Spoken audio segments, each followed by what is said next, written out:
ซ้ายอันเฮ็ดการตาก้นหนำมือก่อนอ่อนป่วนมาหึงนั่นหนาเย้านั้น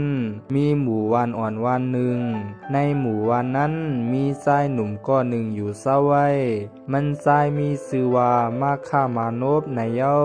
มาค่ามานพนั้นปึงอิงอยู่ซ่อมปอมีมันชายแลอ่อนกันจอยกันซ่อนตีไว้ตีสนตอนตาเตผูกพักผูกเยอไว้หากินเลี้ยงต้องมือก่อนเต้เขาปอมีลูกใน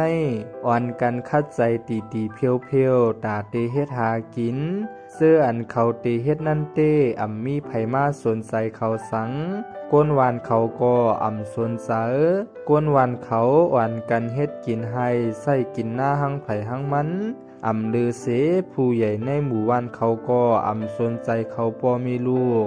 สนใจก้นวานสังกาหือเฮ็ดหากินอยู่หังมันกล้วยเย้าอยู่หึงมาตีอันเขาปอมีลูกตีซ่อนตีลินปอไก่ปอจำหิมหมู่วานเสื้อนั้นห่างลีแคมเรียบลีอยู่ลีต้วยมาย้อนเปือเขาปอมีลูกอ่อนกันผูกต้นไม้มีปักมีเปิงสนเขาปอมีลูกเป็นอันลีต้วยเต้แลเป็นอันลีอยู่ลีเศร้ามือผู้ใหญ่ในหมู่วันมาหันไขไลตีลินนั่นมันสองหาคออ้างคอเนว่าตีลินนั่นเป็นตีลินตามหมู่วานสั่งลึบเขาปอมีลูกออกกาตีในตีลินอันเขากั้นเฮ็ดมาก้วยกาปอมีมาฆ่ามานพย้อมอยู่มาปอหึงตั้งสองก็ผู้มีถูกฆ่าแหมตายเปียเสตอนตามาฆ่ามานพนั่นเต้หลอดตายมาไลมาฆ่ามานพผู้ว่าเป็นห้อยมือผู้ใหญ่ในหมู่วันในเซตากวยกามันตักเสงสั่งย่อมออกกว่าตีสนนั่นเส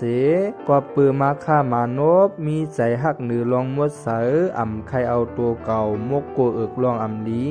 มันหักลองอยู่กัดเย็นมีปักมีเปิงแลมีน้ำใจใครเฮ็ดตาก้นตั้งน้ำกำนั้นมันจ่องกะหาตีอยู่ใหม่เฮ็ดซุ่มเฮ็ดซ้องตีเพียวผูกต้นไม้ต้นตอกหมอกหมักหักโหแคมเรียบลีงามเย้ามันสั่งลัดตีโหน้าหมู่วานว่าตีสวนเสื้อในมันใจตาสุนตัวคาก็เหลียว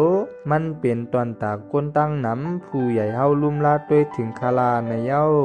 ผู้ใหญ่เปียกเบิ่งใจอยู่เหมือนกันกวยกามันก็ยินสมตอนตาเตเอาตีอยู่อันมาฆ่ามานพตีเพียวแคมเรียบเย้าเสื้อนั้นเฮ็ดเป็นตีสนตาหมู่วานหนังฮือก้นวานเขาเตหันถึงใจมันปิกซ้ำว่ามาฆ่ามานพเตเฮ็ดลีตาก้นตั้งนำมาอยู่เซตาก็ตึกถูกผู้ใหญ่ในหมู่วานเปี้ยกินมาอยู่ตาเซ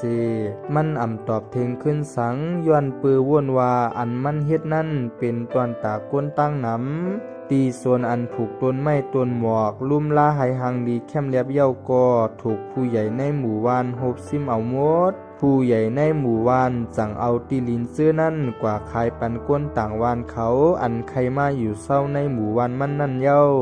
มาฆ่ามานพไล่ต้วยแลหู้หันจอมเฮ็ดนั้นเอาก้อย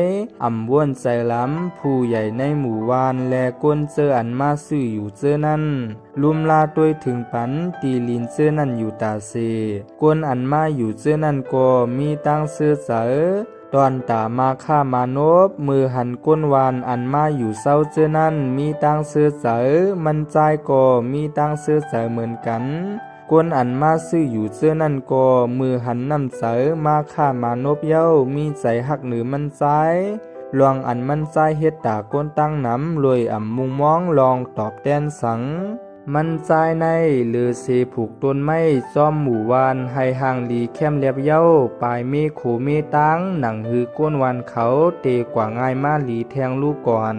มันทรายออกเฮิรนเจมเศร้าป้าเอาผ้าเอามีดเจมเสียมจ้อออกเฮิรนกว่าตีถูกจ้อนกอจ้อนตีถูกพันกอพันอันไรถูกลีถมมันทรายกอถมเฮ็ดนั้นต่อถึงเมืองปอกคำสั่งปอกหาขึ้นเฮิรนมีปอกหนึ่งพองมันตึกตีปอกขึ้นเฮิรนนั่นไล่ทบกันตั้งก้นวานก้อหนึ่งอันตึกเข้ามาอยู่ใหม่ในหมู่วานในมันสั่งไล่ถามมาฆ่ามานพว่าชายหนุ่มอ่อนกะเฮ็ดสังมาลาข้ากว่าเฮ็ดเส้นตั้งเมืองผีมาคาออ สายกวนหวานก็นั่นมือไหลยินขอตอบตีมาฆ่ามานพสั่งมีใจลีขึ้นมาแลสั่งย้อนกาดจอยมาฆ่ามานพเฮ็ดนั้นเสเตเอานั่นมาก้นอันมีน้ำเสอใครเฮ็ดตาก้นน้ำปิ่นกันกว่าจอยมันทรายกูวันก้นมีน้ำใจใครเฮ็ดตาก้นนำก่อนำขึ้นมาหรือเก่าก้นเสื้อนั่นอ่อนกันยุกยองน้ำเสอมาฆ่ามานพอันมันมีน้ำใจเฮ็ดตาก้นน้ำเฮ็ดให้หมู่บ้านลีอยู่ลีเศร้ากำนันมาฆ่ามานพสั่งโซกวนวานเขาเฮ็ดหงเสาตากวนวานแลโซกันเฮ็ดโคเมตังผูกไม้ล่างห้องน้ำซ้อมหมู่วานถึงตีหมู่วานนั้นเป็นอันลีอยู่ลีเศร้ามาเต้เต้กำนันสั่งมีก้นนับยำมาฆ่ามานพนำคืนแล่ปายยอมเฮ็ดซ้อมหนังอันมันสั่งแทงลูกกวนหรือสีมันโซกวนวานเขาเฮ็ดการลุ่มล้าซ้อมหมู่วานเย้าปายโซกวนวานเขาให้มีน้ำใสลีเมตตาโมจอยนือกันอย่าให้ไล่เฮ็ดการอ่ำลีตั้งหลายลองกดลุกกดเมลองกินเหล้าสุยาโหลมอเวให้มออ่อนกันมีน้ำใจซอยนือกันแลอ่อนกันตื้อกำสินหาแทงลูกก่อนคนในหมู่บ้านอ่อนกันมีตั้งซื้อกล้วยกาลวงอันมากฆ่ามานพเฮ็ดอยู่นั่นกว่าเฮ็ดให้ผู้ใหญ่ในหมู่บ้านเลือดหูไม่ใจเต้เต้ว่ามันเป็นผู้ใหญ่ในหมู่บ้านอ่ำมีไผนับย้ำกวนวานเขาอ่อนกันกว่านับย้ำมาฆ่ามานพหรือเสมันกำนั่นมันสังหาลอกร้ายตาเตเฮ็ดให้ไส้หนุ่มนั่นกูลองกล้วยกาลองดีกู้สู่อันมันใจเฮ็ดนั่นสั่งเฮ็ดให้มันไซหลอดป้นอยู่ตาเซก็เปอผู้ใหญ่ในหมู่บ้านเป็นก้นอ่ำดีหากินซ่อมลองอ่ำซื้อโยเป็นลายล่องลายเมียวป้าเจียมลองหุงโตมเล่าขายปันก้นวานเขาแลใส่ลูกน้องมันให้ออกหาเก็บขอนก้นวานเขาตาเซป้าเจียมลองกินเหล้าแลหาปูหาปลาจอมหนังอันตีไรเงินนั่นใส่ลูกน้องมันเก็บหมดมือมาฆ่ามานพเฮ็ดเนปึงแตกลองลีตาก้นวานเขาแลปลายใส่ก้นวานเขาตื้อกำศีลอ่ำกินเหล้าสุยาสั่งเฮ็ดให้ลองไล่เงินผู้ใหญ่ในหมู่บ้านยอมลงเกาตีเฮ็ดหือคึงการไอก็ในเจิงหือหลีคามีลอกไล่มันอยู่คาผู้ใหญ่เฮาจองผู้ใหญ่เฮาเตสนใจคาแน่มือพองกลใจมันลาดหนีแผนการแลตีย้อนกะขับขึงมาฆ่ามานพผู้ใหญ่ก็ยินดีจอมกล้วยกาอ่ำว่ากวนใจมันเตขับขึงลอกไล่เจิงหือก็เย้าใจก็ลอดอยู่ตาเซกำนั้นผู้ใหญ่จังลาดเซว่าต่างตัวมันก็ตีหาลอกไล่ขับขึงการมันใจในอยู่เกามือจานลองไล่ขับขึงการจุ่มสู่หนาเย้าเกาตีก็ขึงการมันซ้อมลอยตูเกากล้วยกำนั้นผู้ใหญ่ในหมู่บ้านหาลอกไล่ตาตีขับขึงมาฆ่ามานพแลซุมมันให้ออกป้วนกว่าในหมู่บ้านผู้ใหญ่ไล่ยินข่าวว่าตีอันอ่ำป้อไก่หมู่บ้านเขากาหือนั่นไล่มีผุงจ้างป่าอ่อนกันมาหากินอยู่ย้อนปือตีนันอ่ำป้อไก่ป่าเทินนั่นก็มาฆ่ามานพแลจุมมันซ้ายไล่อ่อนกันผูกพักไว้ตั้งน้ำผู้ใหญ่ลาดมาฆ่ามานพว่ามาฆ่ามานพเกาใครให้ไม่กว่าด้วยป่าเทินตั้งปุ้นอีกหนึ่งเกาหันว่ามันหกหนาเย้าจองตีไล่แน่ไล่อยู่เย้าคาผู้ใหญ่มาฆ่ามานพโจห้องเอาก้นมันเข้ากว่าในป่าเทินอันมีจ้างอยู่เศร้านั่นแลอ่อนเอาจุมมันตีพัดอยู่ภายหนึ่งแทงภายหนึ่งมีจ้างมังตัวตึกเกิดลูกอยู่จุ่มเขาเตะอ่ำหูตัวมือจุ่มเขาตีกว่าถึงเจอหิมหอมจ้างนั่นอ่อนกันตกเสอสร้างมังตัวเหมือนมีใจใครเฮ็ดให้เจอเขาจุ่มเขากูจ้างเจอนั่นเฮ็ดให้จังเน็ตโจกันปอกมีก้นก้อนหนึ่งว่ามันอ่ำเป็นสังยามกว่าเจอนั่นมาเย้าปอจอยกันเย้าเฮปอกมือเตลีอยู่ว่าไหนหั่งกัน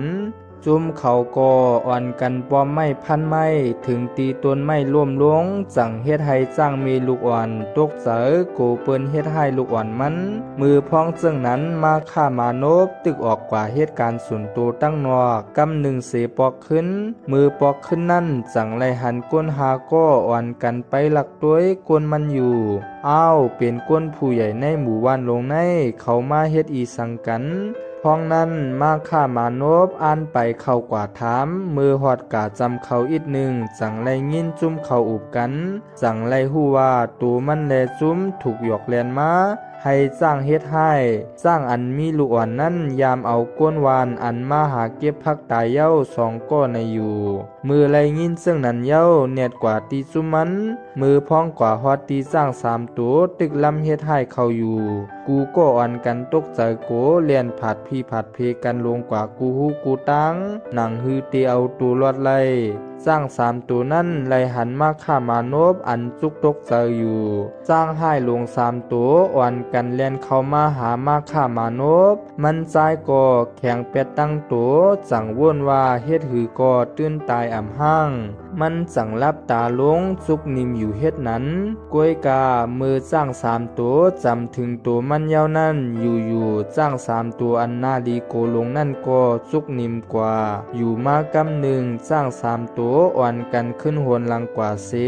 ซุมอ้อยก็มันก็อ่อนกันจุกมึงตัวอยู่เฮ็ดนั้นกล้วยเย้า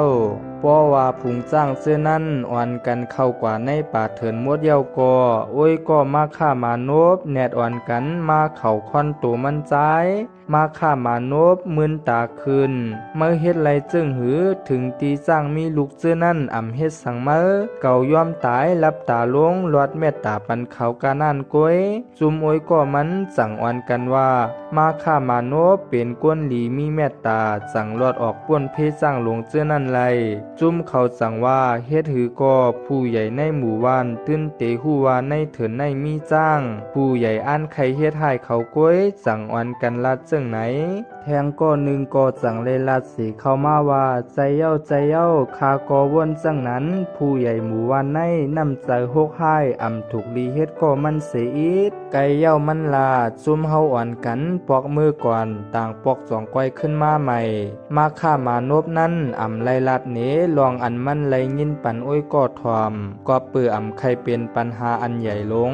มือกูก็มาถึงในหมู่บ้านอ่อนกันตกเจอก็เปื่อในหมู่บ้านอ่อนกันสุกยุงกว่ามดอยู่กำหนึ่งกูก็เลยข่าวว่าผู้ใหญ่ในหมู่บ้านถูกฆ่าตายก้นก็อันฆ่ามันตายนั้นปืนอ้อยก็จำใจก้อย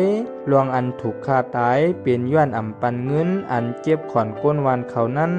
ครึ่งเพ่งกันในอยู่ก้นอ่ำลีตีเลยตายหน้าลีสังวีกาซึ่งในแลมาฆ่ามานพถวยใจลงเสปืนเมตตาปันอย่าให้มีวดมีกามต่อกันแทงในอยู่ไหว้เสผู้ใหญ่วานตายกว่าเย้าอยู่มาอ่ำหึง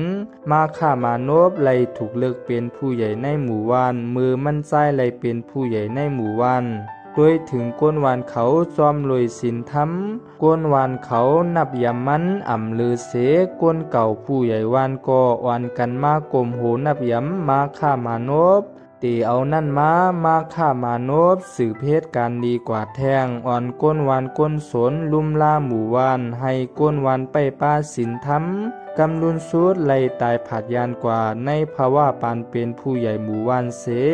ลวงอันมันทรายเฮ็ดไว้ซื้อนั่นสั่งอ่อนมันลายภาวะปานก้นเมื่อเป็นขุนผีลุมลางโอยกอดซื้อนั่นก็ไล่เมื่อเป็นขุนผีเหมือนกันอยู่เย้า